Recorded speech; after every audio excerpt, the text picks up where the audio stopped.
இப்போ நம்ம வந்து ஒரு பாத்திரத்தில் எண்ணெய் விட்டுருக்கோம். அது கொஞ்சமாக அழகு அந்த உளுத்தம் வச்சு 2 கடலைப்பருப்பு போட்டு கொஞ்சம் கருவேப்பிலை அதை போடணும்.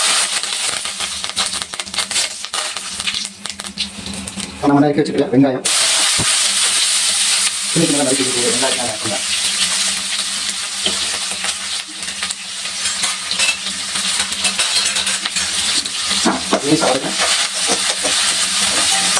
அதுக்கு நம்ம பண்ண போகிற இல்லை உருளை குழம்பு வந்து ஸ்பெஷல் உருளை குழம்பு. இதை வந்து நம்ம வெங்காயம் அண்டு கத்திரிக்காய் இதையும் ஆட் பண்ணி நம்ம வந்து பண்ணோம். செம்ம டேஸ்ட்டாக இருக்கும். இது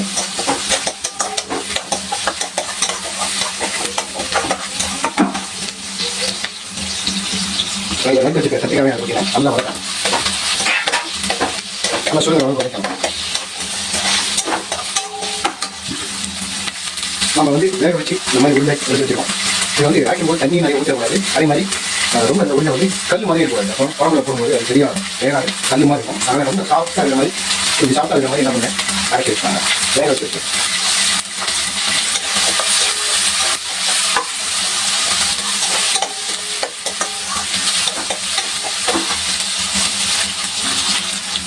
அது கத்திரிக்காய் வெங்காயத்தை நல்லா வதக்கிட்டு அடுத்ததாக நம்ம வந்து ஏற்கனவே நம்ம முதல்ல அரைச்சி வச்சுருந்த அந்த தக்காளி, பச்சை மிளகாய், இஞ்சி, தனியா, சீரகம், வெந்தயம் எல்லாம் போட்டு வச்சுட்டு நம்ம மிக்சரை போட்டு அரைச்சிக்கணும். அதை வந்து அப்படியே நான் விடுறேன்.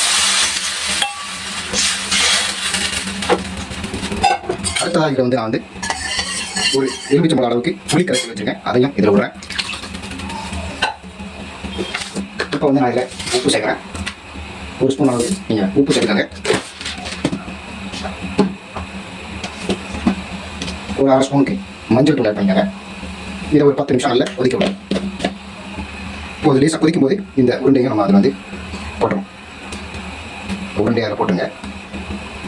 ஒரு 10 மினிட்ஸ் நல்லா கொதிக்க விட்டிங்கன்னா போதும். அந்த உருண்டையில் இந்த உப்பு காரம் எல்லாம் இறங்கிச்சுன்னா செம்ம டேஸ்ட்டாக இருக்கும். 10 நிமிஷம் கழிச்சு இதை நீங்கள் வந்து கொதிக்க விட்டு ஆஃப் பண்ணிடலாம். அதுக்கப்புறம் இது வந்து சாப்பிட்றதுக்கு தயாராகிடும். கடைசியாக கொஞ்சமாக பெருங்காயத்தூள் நம்ம இதில் ஆட் பண்ணணும்.